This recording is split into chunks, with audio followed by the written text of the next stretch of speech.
Që prej janarit të 2026-ës, Kuqeblut e Vllaznisë kanë lënë qytetin e Shkodrës për t'u instaluar në ulqin të Malit të Zi, ku po zhvillojnë minifazën përgatitore dimërore.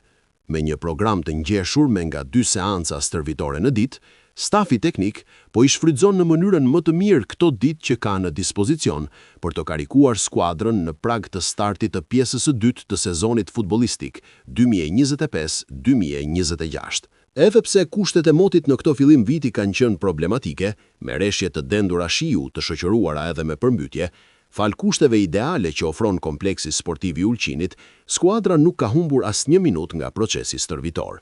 Në ditët e para, ngarkesat fizike kanë qenë të larta, ndërsa duke filluar nga e marta, programi ka parashikuar zhvillimin e vetëm 1 seanci stërvitore në ditë.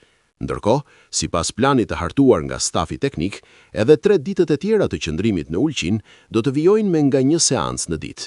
Këto seanca, krahas elementeve atletik dhe fizik, do të kenë për qëndrim kryesor aspektin teknik dhe taktik.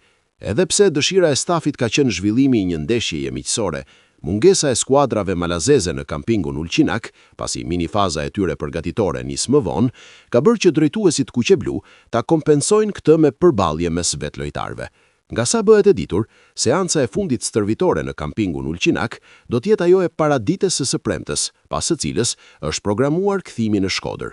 Kjo, me qëllim që skuadra të jetë gati për ballafaqimin zyrtar të Kupës së Shqipërisë, ku Vllaznia pret në stadiumin Loro Boriçi ekipin e Pogradecit për fazën 1 të 8-ën, ndeshje e cila nis në orën 16:00.